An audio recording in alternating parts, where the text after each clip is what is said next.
कल्पना करंतु आपण निज झाड़ बुहा पैसा एक जमी किनिछंती किंबा घर तैयारी करिछंती किंतु हठात दिने देखिले आपणक पड़ोसी किंबा केही जणे प्रभावशाली व्यक्ति आपणक जागा माड़ी बसी सेठारे अवैध निर्माण करुछंती। आपण तांकु बुझाइबाकु चेष्टा कले मध्य से किंतु ओलटा आपणकु धमक देउछंती किंबा निजर क्षमता देखाउछंती। व्यस्तबहुल समय अनेक लोक एही समस्यार सम्मुखीन होउछंती। अन्य पक्षरे आउ किछि लोक जमी किनि देई बाहर रहउछंती ओ तांको अजाणतरे तांको जमी उपरे अन्य केही माड़ी बसुछि। एमिति समय जने साधारण मनीष भावरे आपण कोन करिवे? कोन रहिछि नियम कानून? आहा पाखकु जिवे पुलिस ना कोर्ट? कोन आवेदन करिवे? एही सब प्रश्नर उत्तर केबे खोजियाकु चेष्टा करिसंती कि ना समयर दोष कहि चुप रहि जिवे? यदि आपणक सह एमिति होइछि बा निज बंधु परिजन सह एमिति हेबार देखिसंती तेबे भिडियोटी आपणक पई। एही सूचना आपणक जीवन सारा कष्ट अर्जित संपत्ति को सुरक्षित रखिपारे।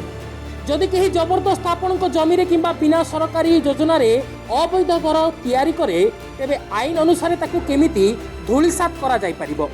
एभली समस्यार समाधान पाई सबुठु गुरुत्वपूर्ण कथा हला प्रमाण एकाठी करिबा।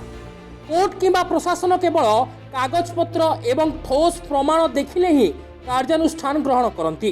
तेणु सर्वप्रथमे से अवैध निर्माण फोटो एवं वीडियो उत्तोलन करंतु एवं निज जमीर समस्त कागजपत्र जेमिति कि सेल डीड पट्टा सैंक्शन प्लान प्रस्तुत रखंतु।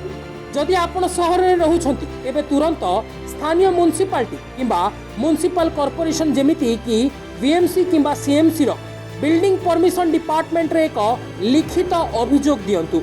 आपण चाहिए सही अंचलर एनफोर्समेंट ऑफिसर को मध्य जणाई परिबे। मने रखंतु जदि अभियोग परे मध्य कोनोसी काम हेउ नाही तेबे आपण कोर्ट रो आश्रय नै परिबे ओ स्टे ऑर्डर आनी परिबे, जहा द्वारा कोर्ट तुरंत सही निर्माण काम को बंद करिबा पई आदेश देबे। जदि आपण गाँव रे रहुछंती ओ एमिति समस्या रहिछि तेबे तुरंत थाना रे एफआईआर दियंतु एवं तहसीलदार किंबा एसडीएम को पाखरे गुहारी करंतु। समय थाउ थाउ जाग्रत हेबा श्रेयस्कर, कारण जदि थरे निर्माण काम संपूर्ण होई छात पड़ी जाए तेबे ताकू भांगिबा पई आपनकू बहुत लंबा आईनगत लड़ाई लड़िया को पड़ी पारे। तेणु विपद को आरंभरू ही रोकंतु और निज बंधु परिजन सहित एही तथ्य को शेयर करंतु। एमिति आईनगत सूचना एवं प्रभावशाली टिप्स पई आम चैनल को सब्सक्राइब करंतु। धन्यवाद।